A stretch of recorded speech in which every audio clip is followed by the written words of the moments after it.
All right. Hey, greetings, YouTube. I just wanted to get on here because I have to have the time to say for International Women's Day that I stand with Ilhan Omar. Now, I don't have a lot of time to do this, so I wish I can, engage in the chat room and all that, but I just need to say what I need to say, and then I got to get out of here. As you all know, the corporate stooges and the right wing of the Democratic Party, the so-called centrists, have decided to use Sister Ilhan as an example of what would happen to outspoken women of color who happen to take on the progressive position of speaking out against AIPAC. Now, that's a lobbyist organization and money backers of politicians who, in turn, speak for the atrocities or defend the atrocities of the state of Israel, or are silent about those atrocities as they systematically, the state, breaks the people of Palestine to have it to where they will not fight against their oppression by way of the state of violence and class racial apartheid that is used against them. The Democratic Party's measure to bring Sister Omar to heel and in effect to create some legislative stigma, if you will, on criticism of Israel and naming the people behind the curtain to fund the political campaigns and support politicians in exchange for either silence and atrocity, a silence of atrocities, as I've said earlier. That's what this is about, this measure. And so, as we know, lobbyists run the hill, not the politicians who we're supposed to vote for, who work for us. They don't run the hill in that way. And but every now and then we get a politician who will try to fight the real fight and trying to represent those who voted for them and not bow down to lobbyists. And if they do resist, this sort of thing happens. This basically the attacks that they've done on Ilhan in the past now, in the last 2 weeks. Ilhan's recent statements making reference to it all about being the Benjamins, basically her reference talking about money and politics, particularly that being AIPAC, Israel's lobbyist, one of the biggest organizations of lobbying for Israel. And then the other statement that she made recently saying Israel's supporters have an allegiance to a foreign country. All of these things is basically her coming into exposing what goes on for a lot of the politicians who stand up or stand in silence of Israel. And hold on for a second, sorry. I have to answer this text.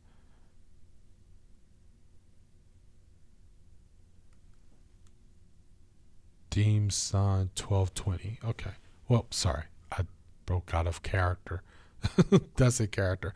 Concentration. Anyway, but let me get back to what I'm saying here.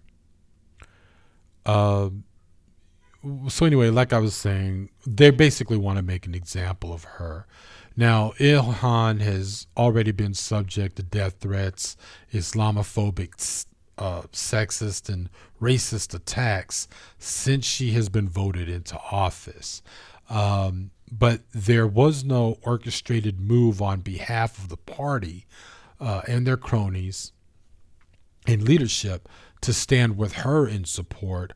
But when she attacks their money zaddies, all hell breaks loose. And this bogus House vote engineered supposedly to condemning hatred, quote unquote, whatever that might be. In other words, anti-Semitism is really going to act as a tool to make progressives back off when it comes to Israel, period, and to censor them. Now, no, again, the resolution is generic as fuck. It's basically saying for the House not to use hate language, and that's good and all, but everyone knows this. The resolution does, mention, although in a later part of its drafting, mentions LGBT people, Latinos, so on and so forth. But let me just bring this point that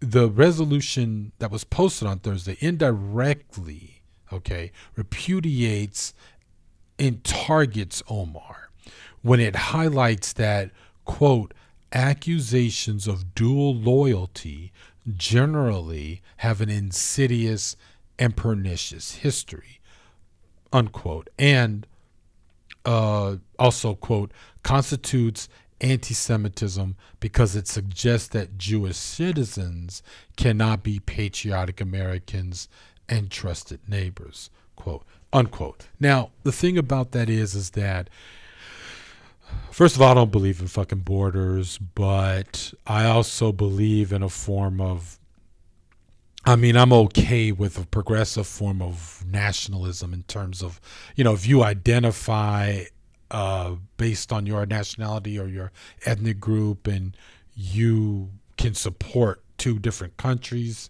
you can. We're not talking about the people of Israel. We're not talking about Jewish people. We're talking about a state that has been perpetually right-wing and has held very inhumane policies, man, and have carried them out. That one would even go so far as to say are genocidal. Now, you can be loyal to that particular kind of administration. We know that in Israel there are Jewish people who are very much against their state for what they're doing with Palestine. There are Jewish people in that state who want peace with Palestinians and actually believe that Palestinians should have a right to self-determination. And those people have always existed. So no one's saying you can't do that. And I don't believe that that's what she was saying at all. She knew exactly what she was talking about. She knew that she was talking about the lobbyist organization that supports the state of Israel and its genocidal policies.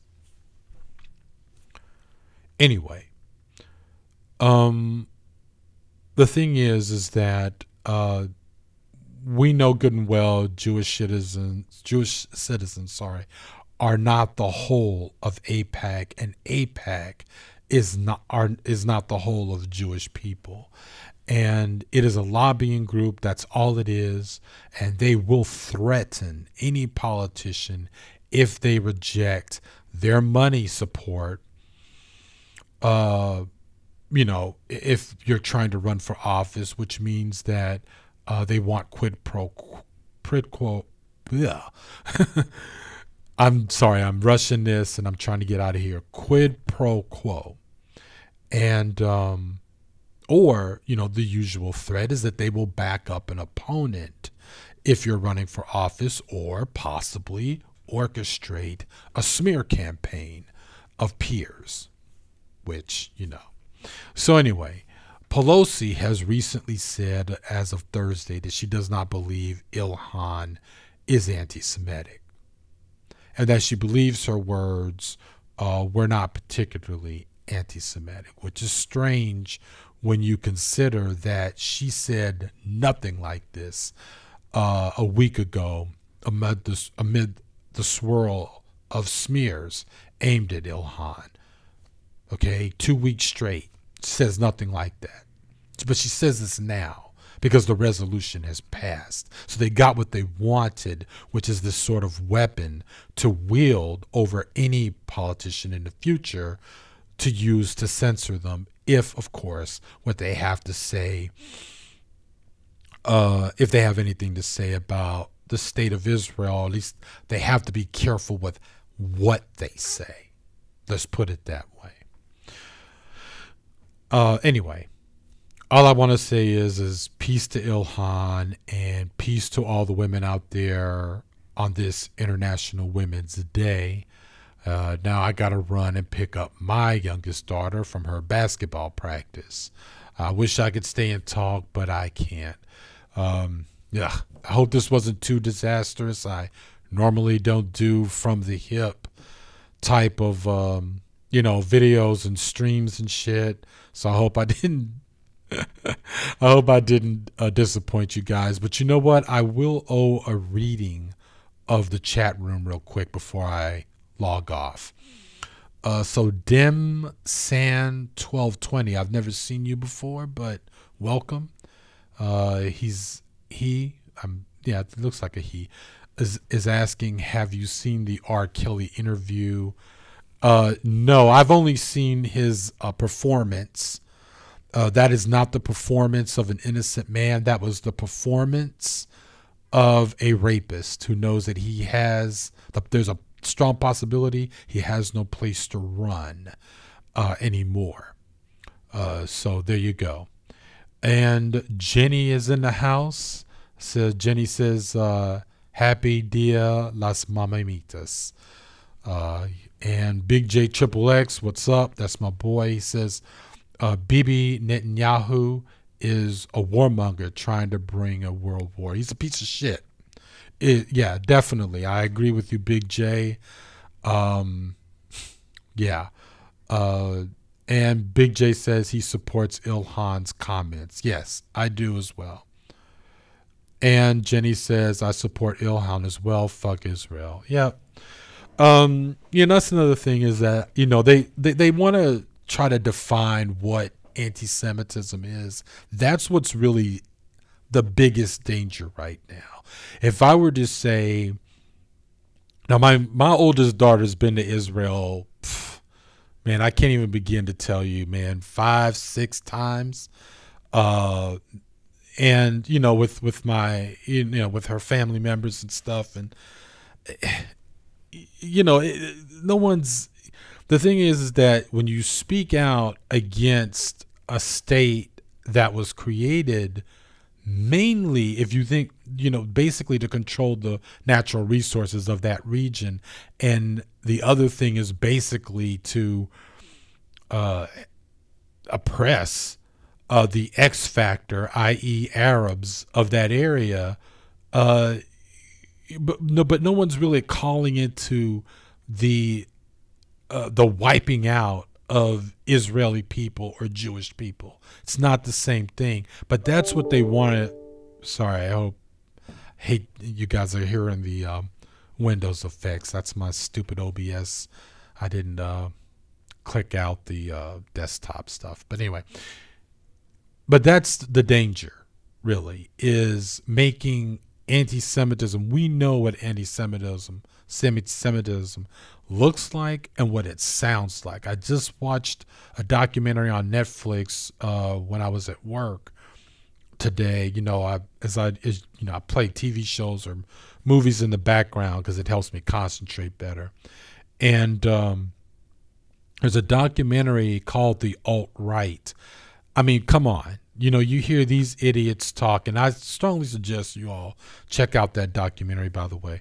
And you can hear these idiots say all kinds of anti-Semitic things. So, and yeah, anti-Semitism does go beyond just, spray painting swastikas and things like that.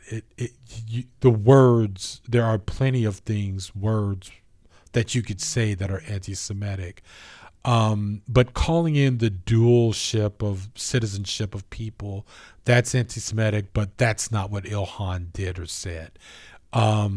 She's talking about the, people in AIPAC, their loyalties, and and what their jobs are really to do.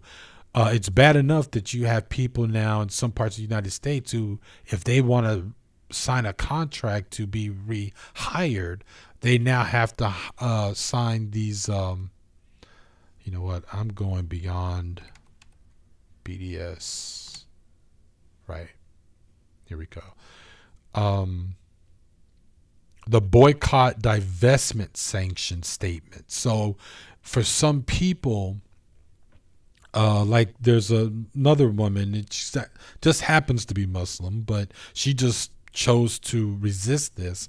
A woman in Texas who's a teacher for a particular school district. I'm forgetting the name of the school district, but you know, for her to sign up again to work, a new contract, they added a BDS statement agreement for, you know, potential employees to sign, or for returning employees to sign. She chose not to sign it, and for that they said, we're not going to rehire you. And what the BDS movement is about is basically stating that you will not boycott or you will not support divestment movements or boycotting movements aimed at Israel, which is bullshit. And you've got Chuck Schumer over there who actually supports, you know, such legislation and trying to push legislation here in El Norte, here in the Northeast. He's trying to push that same kind of thing. And whenever you talk like this, it definitely can sound like you're speaking against Jewish people, but no, you're not. You're talking about rules and laws protecting a state that is inhumane against Arab peoples, against the Palestinians. Anyway, I gotta go, for real, for real. New to this channel, Oli. Omar did nothing wrong, by the way, like Tennessee somewhere. Yeah. Okay, peace, Oli. Welcome. Glad to have you. Right. Big J is correct. Texas did pass that law. That's exactly the reason why that teacher got in trouble, but she stood against it and said, fuck it. You know, and you know, she was outspoken about that. Again, I wasn't really prepared to talk about her, so I don't have her name and stuff, but I will post a link in the low bar in the comments section of this live. Anyway, y'all, I gotta go. Thanks for listening, and this is the Garage Autonomous. Peace.